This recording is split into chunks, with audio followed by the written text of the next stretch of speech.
Hello,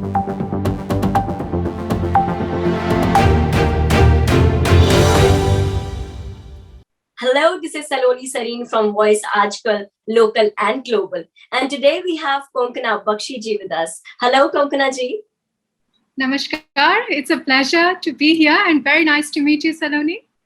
Same here. It's our honor to have you and to have a great chat with you.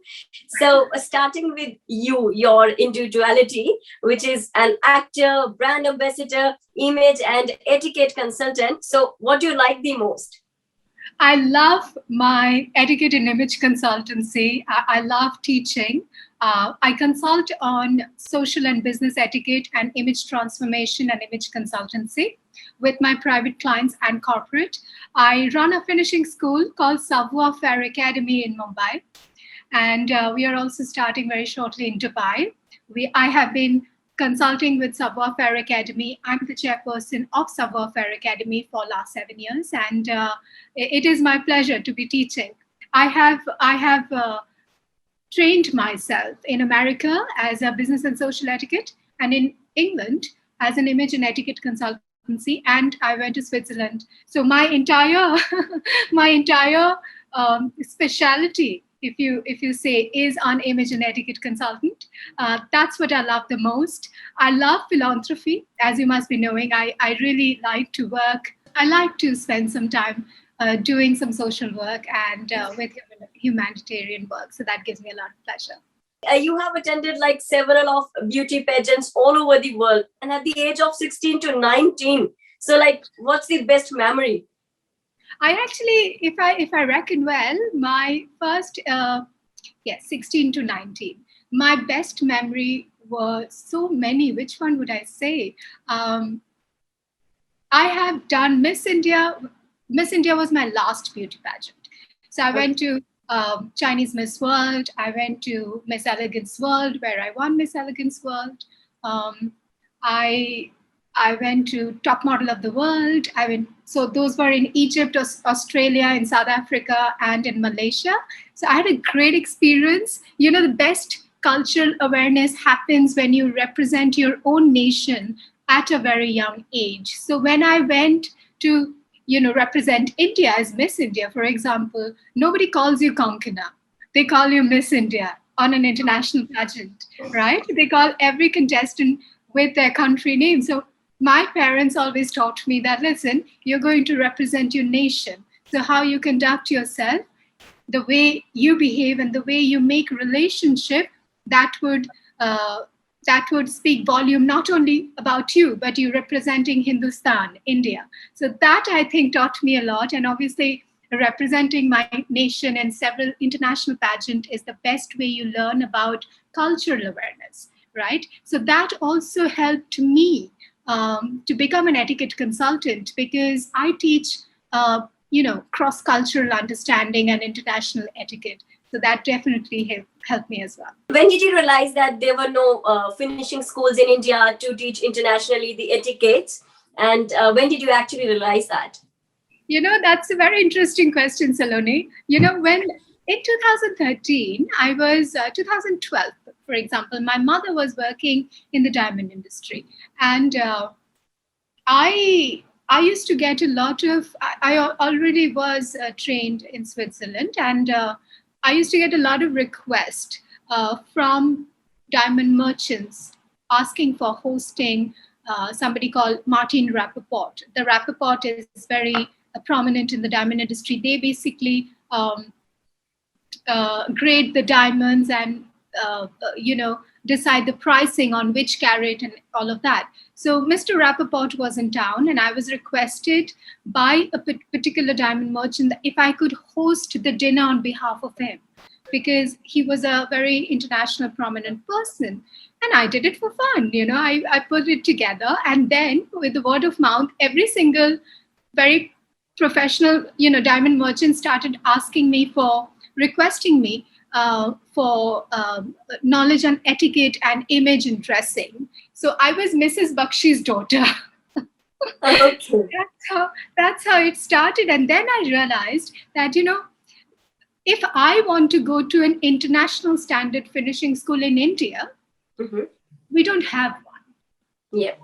And also my clients, I mean, they also come from a background who not necessarily need very basic understanding on manners or etiquette. They may need international understanding on social protocol and business protocol and cultural awareness, which obviously I learned because I went to several countries to train myself.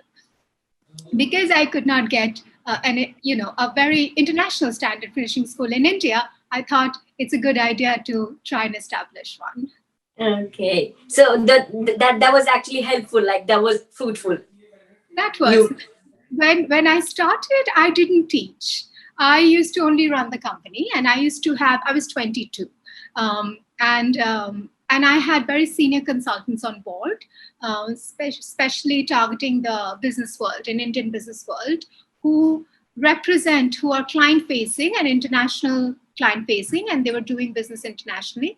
And I handpicked a very senior consultants on international networking, cultural awareness, business etiquette, fitness. John T. Rhodes, the cricketer, John T. Rhodes was on board as well with me. So I used to curate the module, and I used to have very senior consultant to train at the Savoir-Faire Academy. And I used to run the company. Only in 2015-16, I started training myself. And you are the founder of Savoy Fair Academy as well. So tell us something more about that. That is correct. So Savoir-Faire Academy, I founded.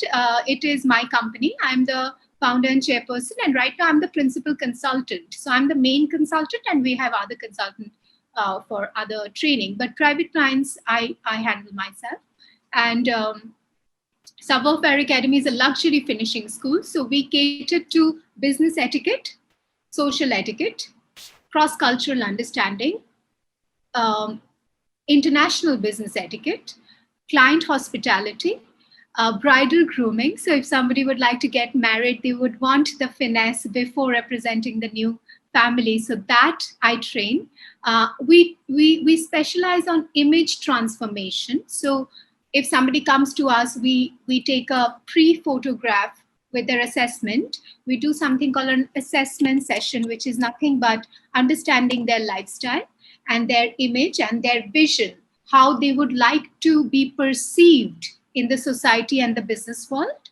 And then we curate that image that they would like to be perceived as. So we take a before picture, and then we do a 21 session bespoke transformation, which is 21 session is 13 image sessions. So we do color analysis, body analysis, style analysis, wardrobe analysis, personal shopping, makeup, hair, nutrition, body language, dining etiquette, graceful mannerism, hosting skills, all of that, communication skills, cultural understanding. So we transform the person with the knowledge of etiquette, and we not only transform the person for etiquette, we also transform the look and feel of the person. So there is a before and after.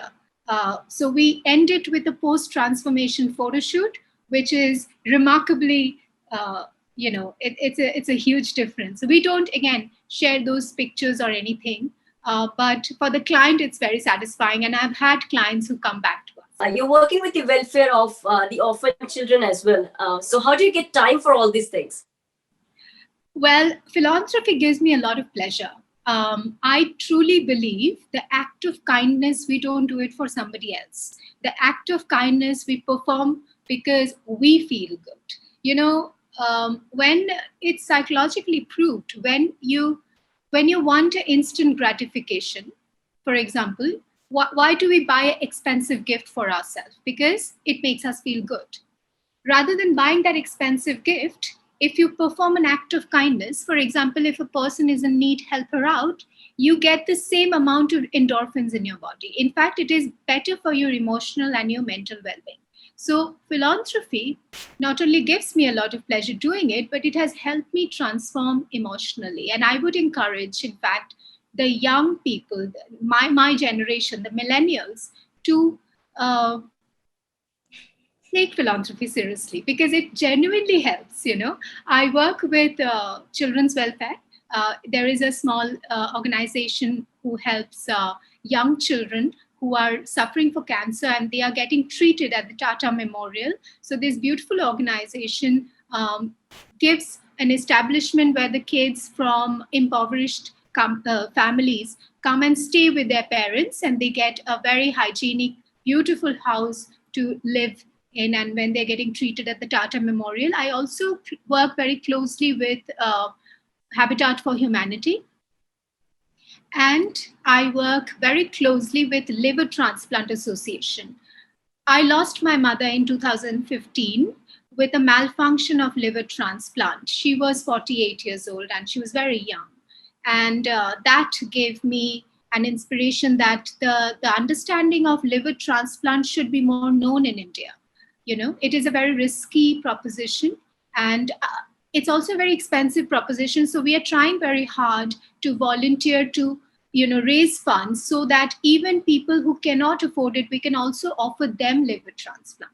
So that's something I'm very passionate about. You have given a TED talk on the meaning of etiquette. So summarizing, what is etiquette for you, or what does etiquette means to you? Very good question.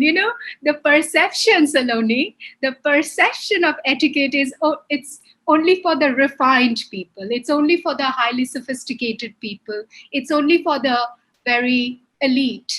It is not. Etiquette is nothing but how somebody feels in your company. It is nothing but the way you build a relationship, the way you make the other person feel in your company. If somebody is intimidated by your beauty, by your wealth, by your anything, that goes against etiquette. So etiquette is humility is the ultimate sophistication.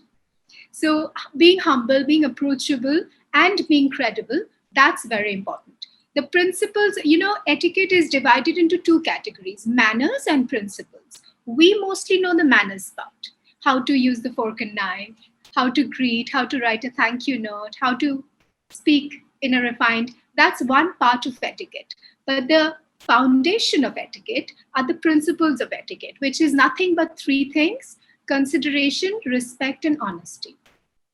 Now, without the principles of etiquette, manners would mean very little, because the foundations of etiquette are consideration, respect, honesty, your ethics, your emotional quotient, your humble factor, your humanity. Those are the foundation of etiquette. And on top of that, the refinement comes, the manners, the body language, and all of that.